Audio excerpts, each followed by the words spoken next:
All right, Shalom. Before I get started, I want to give all praises and infinite glory unto Yahweh, Bahashem, Yahweh Shai, Bahashem, Rachak Wadash. Double honors to the apostles and the elders of Great Millstone who rule and teach well. And also peace and safety to the argument that's spread across the four corners of the world that's pushing out this truth with all diligence and also putting their lives in line to do so. I'm the brother Karatazah out of Great Millstone, Atlanta. And I'm here with the lesson going into the topic of sex is marriage, because, a lot of people, majority of the people, their minds are so, warped, into this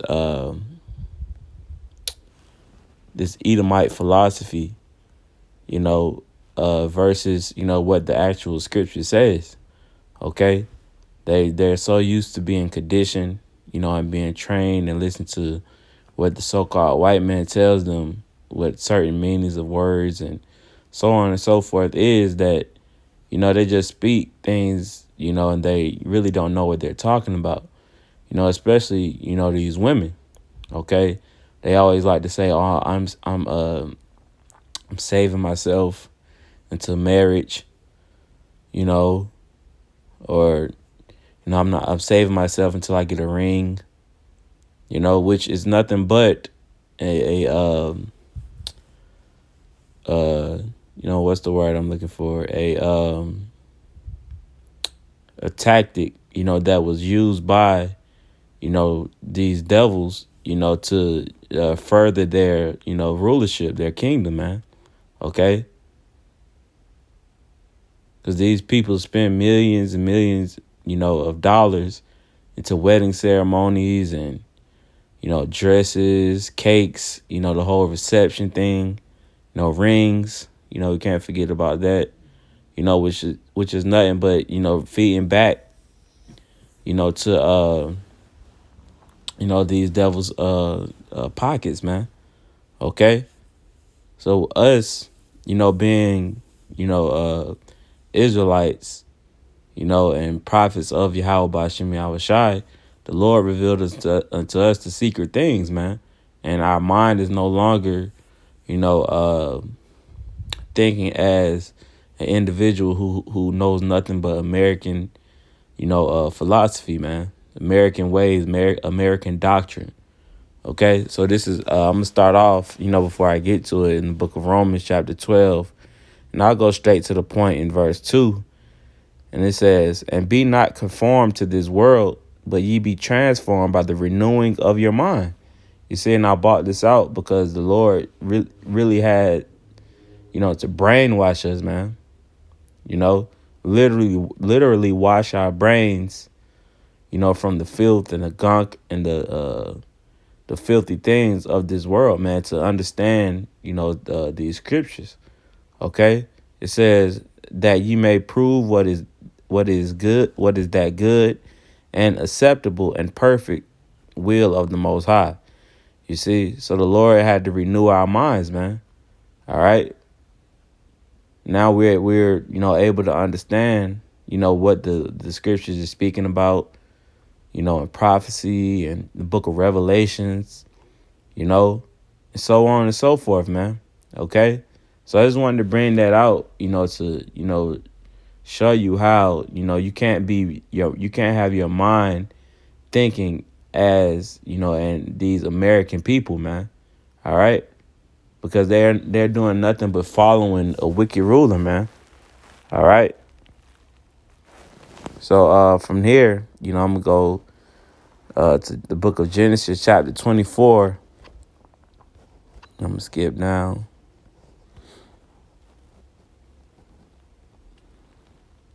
So I'm going to start at verse 63. It says, and Isaac went out to meditate in the field at the eventide, and he lifted up his eyes and saw, and behold, the camels were coming. And Rebekah lifted up her eyes, and when she saw Isaac, she lighted off the camel. You see? So Rebekah saying, Isaac, and it says she lighted off the camel. All right, it says, for she said unto the servant, what man is this that walketh in the field to meet us? And the servant had said, "It is my master." Therefore, she took a veil and covered herself. You see, this is another example on how our women used to be, man. You know, our women used to be covered. You know, they were humble. You know, meek. You know, servants. You know, now versus in today's society, they're the complete opposite, man. You tell a woman to cover herself, she go look at you like like you told her to commit suicide or something, man. All right. But it says, continuing, it says, verse 66, and the servant told Isaac all the things that he had done. And Isaac brought her into his mother Sarah's tent and took Rebekah, and she became his wife. You see? So when you go into that word tent, in the Hebrew, it means bayath or house. So it's Isaac, Isaac brought Rebekah into his mother's house, and it says, and took Rebekah, meaning what? They had sex, man. And it says what? She became his wife. That this precept clearly shows you that sex is marriage, man. All right. It says, and he loved her, and Isaac was comforted after his mother's death. You see? So even with dealing with the woman, and you're not just supposed to, just be bouncing around from woman to woman, committing adultery. We even supposed to treat our, women, a certain way, man. Just completely adverse to what society teaches us, man. All right. But the women has become so, defiled, that it's almost better as if, we didn't have one when we were in the truth, man. Like Paul said, roughly paraphrasing. Okay, so I'm going to reread this verse. It says, and Isaac brought her into his mother Sarah's tent and took Rebekah, and she became his wife. You see? So that's what they did in his mother's house, man. All right? He took Rebekah, and she became his wife. All right? So from here, I'm going to go to the book of Ezekiel. I believe it's Ezekiel 16. Yeah, that's it. Because another thing that, these people like to say is sex out of wedlock, meaning, they use it as its meaning of being married, when it's not. All right. So this is Ezekiel chapter 16 and verse 38. And I will judge thee as women that break wedlock and shed blood are judged. And I will give thee blood in fury and jealousy. You see, so this is where, the people like to say sex before marriage is sin. But when you go into this word wedlock here, what does it say? In the Hebrew is H5003, and in Hebrew is napah. And it says what? To commit adultery. You see? To commit adultery. All right? So even, sometimes you have to dig deeper than what, Google says, man. All right? You have to go into root words and, meanings, etymology, the blue letter. Wedlock means adultery, man, not marrying. All right? It says, usually of man, always with wife of another. That's adultery, man. All right? It says, idolatrous worship, or another word for it is what? Fornication. All right? It says to commit adultery of man, adultery of women, pretty much adultery, man. All right? So that's what wedlocks mean. Wedlock doesn't mean marriage, man. All right? That's why, the Lord, set men up to go into these things, man. All right. He revealed the secrets unto his servants, the prophets. All right. So if a woman breaks, wedlock, let me see how it says on BBE. Yep. I'm gonna read the same precept, in the BBE version. It says, "And you will be judged by me as women are judged who have been untrue to their husbands and have taken life, and I will loose against you passion and bitter feeling." You see? So wedlocks means, committing adultery, man. Untrue to their husband. You see? So I'm gonna grab, what's that?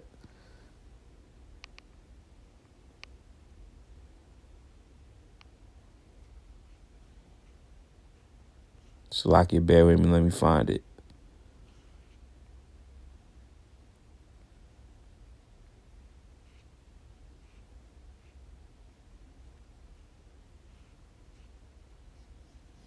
All right, here it goes. This is the book of Exodus, chapter 22, and verse 16. And it says, "And if a man entice a maid that is not betrothed and lie with her, he shall surely endow her to be his wife." You see? So let's pull a couple of words here.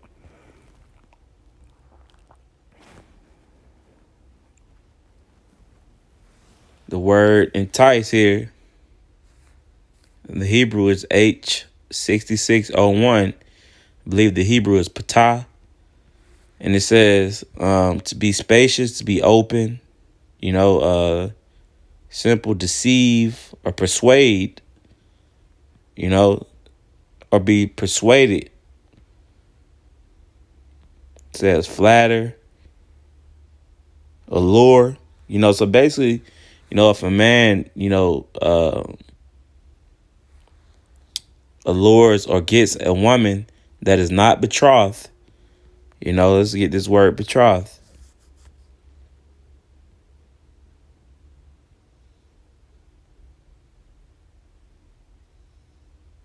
It says in H781, it says, I believe it's Arash, Arash, and it says to betroth, engage, betroth, espouse. In the Strong's, it says to engage for matrimony, betroth or his spouse. Let's see if I can get some more on it.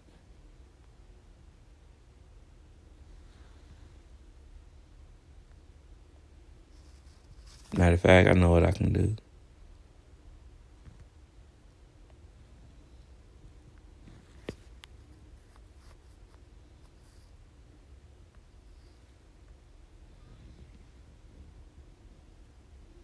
This is the word betroth. It says to promise to marry a woman, a truth, a pledge, a contract to give a woman in marriage to another.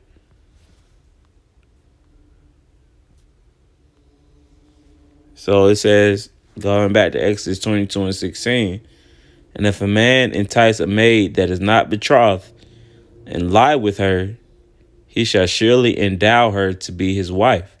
You see, so if a man entices a maid that is not already taken and lie with her, he shall surely endow. Okay, that word endow, I believe, goes back to the word dowry. Let's see.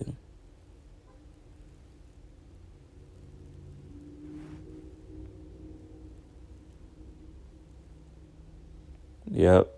It says to obtain or acquire by paying purchase price or give a dowry, to obtain in exchange. You see? So if a man that's this, and I bought this precept out, just going into, how even us as men, supposed to, give, a certain, substance, or money to the father of the woman, who we're dealing with, as an exchange. Why? Because, the scriptures liken the woman into a possession. So we have to pay the father in order to, receive the woman. Okay? And that's, simple, man. All right? And it says, verse 17, if her father utterly refuse to give her unto him, he shall pay money according to the dowry of virgins. Thou shalt not suffer a witch to live. All right, but if the father, refuse to give, the woman, up, which is his possession. A daughter is the father's possession.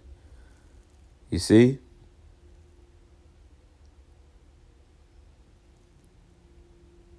And that's what, this society don't teach, man. All right, that women are our possessions. You can't tell a woman, now that, oh, you my possession. They'll go crazy, man. All right. So it's even a certain way, that we, supposed to treat our wives, and so on and so forth, man. But just going back to the point of, sex, is in reality, sex is marriage, man. All right, just going back to the topic of the lesson, because these people are so lost, in the sauce, that they think you gotta go through Esau's paper and contracts, giving $1,000 ring, just to say that you're married, man. All right, so I just wanted to touch on that. Lord willing, it was edifying.